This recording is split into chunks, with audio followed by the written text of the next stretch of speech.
anabólicas, né, aumentando a biossíntese e através do citrato, estimulando então plasmalema, a protease, os canais de ânion, né, que mediam a exudação, aqui no caso de ácido fosfórico.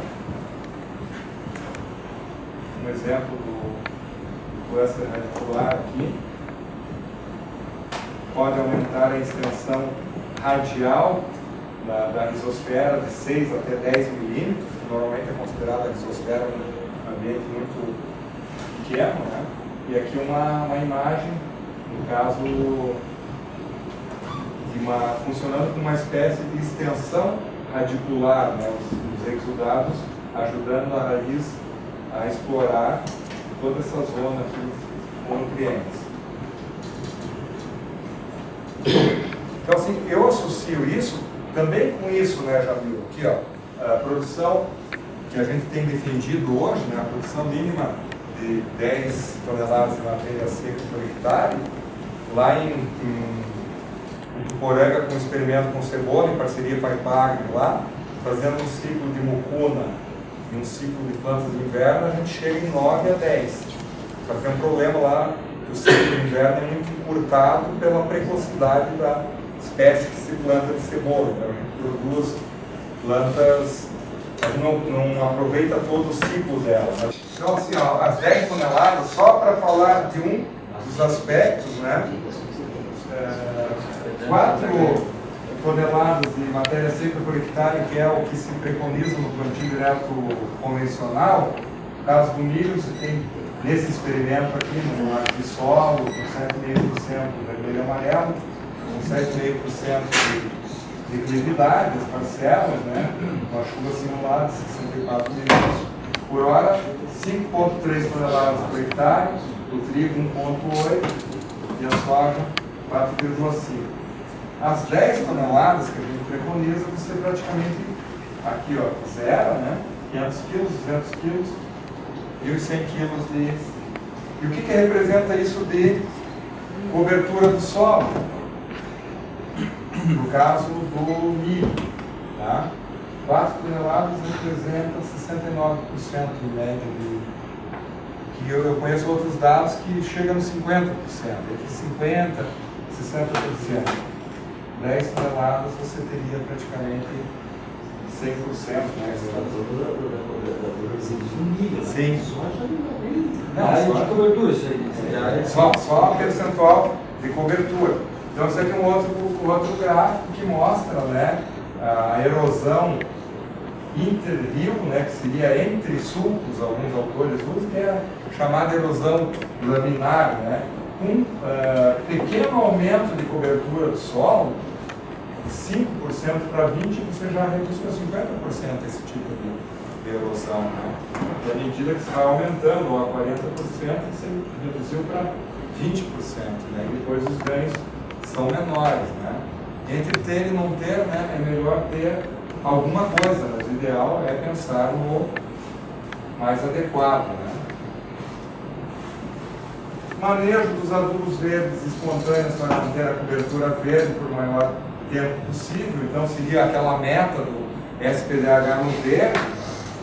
Eu acho que isso corrobora muito com o que eu falei ali das exudações, né? Mas aí tem essa questão assim, né? As plantas de cobertura, elas têm tanto efeitos físicos, químicos, biológicos, e eles são muito interligados, né? Daria para escorrer vários aspectos aqui, mas vamos falar rapidamente de erosão. Foi o depoimento do Cílio ali. Eu vi fosforocas já em plantio direto, que é inacreditável pela história do plantio direto, né?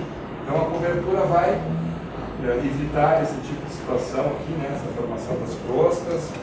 Isso aqui é uma foto aproximada de uma crosta, né? Foi aumentada, não lembro se 20, 40 vezes. Não tem porosidade nenhuma aqui, né? Não tem entrada de água, não tem oxigênio, não tem troca gasosa, está tudo errado aqui, né? A crosta vista lateralmente, então a gente consegue ver essa deposição dos sedimentos, né? O entupimento dos poros e os espaços vazios, a formação dos agregados, né? E aqui é a visão da crosta virada ao avesso, né? Então eu era assim, né? E fiquei assim, né? Só para falar no aspecto físico, né? Mas seria essa ideia, né? De superar um pouco a coisa de que essa aqui é a agricultura da competição, né? Ah, minha planta vai perder, né? Então aqui é o exemplo do tremoço e do trigo. Olha o sistema radicular do trigo, uma média de 12 centímetros por centímetro cúbico, a densidade, né? Contra 3,6 centímetros por centímetro cúbico. O sistema radicular é muito menos vasto, né? No caso do tremoço, né? Bem mais ramificado o sistema radicular do trigo. Aí esse experimento foi para verificar a produção de matéria seca e a absorção de fósforo pelo trigo e o tremoço, crescendo solteiro consorciado em solo deficiente em fósforo, com pH 6,5, adubado com fosfato de rocha e nitrato nitrato de amônio. Então, separado, matéria seca, né, no caso do trigo, produziu em média 20 gramas por vaso. E o caso consorciado, né, vamos olhar separado. O tremoço produziu 33, em média, gramas por vaso. Quando permitiu a conversa dos sistemas radiculares, colocou uma tela separando as espécies, permitindo que as raízes atravessassem aquela tela, a produção da matéria seca do trigo subiu de 20 para 38 gramas e a produção do tremoço reduziu de 33 para 28 gramas. Então aqui no caso, a gente poderia dizer que o tremoço perdeu essa parceria, né? Só que assim, não foi significativamente diferente isso. Mas quando você olha em termos de absorção do fósforo, e aí o caso da estratégia do tremoço é o cluster radicular, olha o quanto de fósforo o trigo absorveu sozinho, 18 miligramas por vaso, e o tremoço absorveu 42 miligramas por vaso. No sistema radicular junto, o tremoço subiu para 42 miligramas por vaso, trigo, né? O tremoço absorveu 40. Então a capacidade que a espécie tem de conseguir comida para ela e liberar para outra espécie. Então assim, para mim é um exemplo, teria outras coisas para ficar batendo nisso, né? Mas assim, é uma maneira de contrapor essa ideia, né? Quando a gente foi lá para a Coopera Floresta também, né?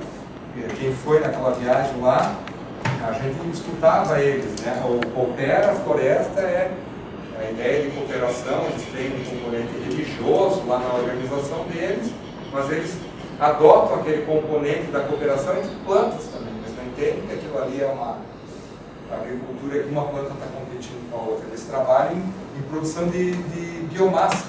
Aí tinha duas espécies florestais com o tronco abraçado lá, meio retorcido, né?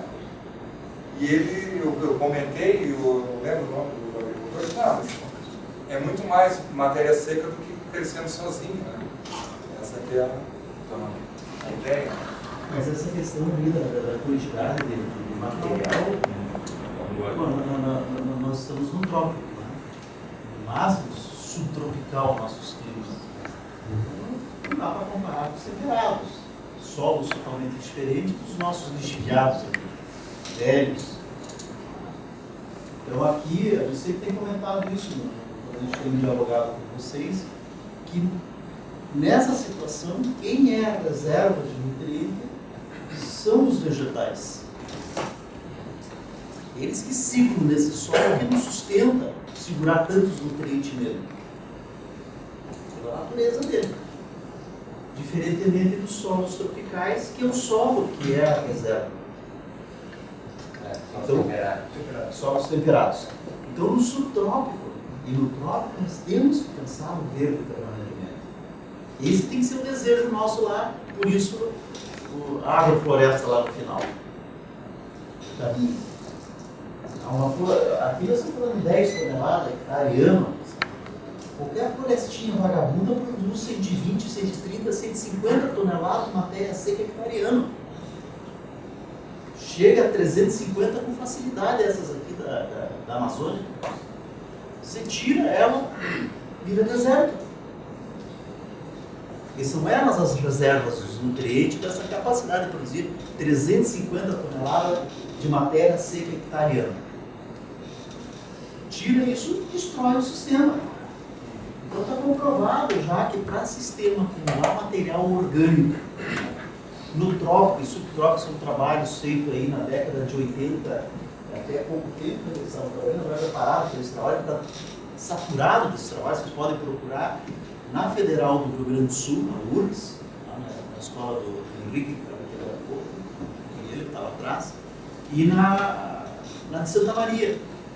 No mínimo precisa se trabalhar 10 toneladas de matéria seca hectare ano para agregar matéria orgânica.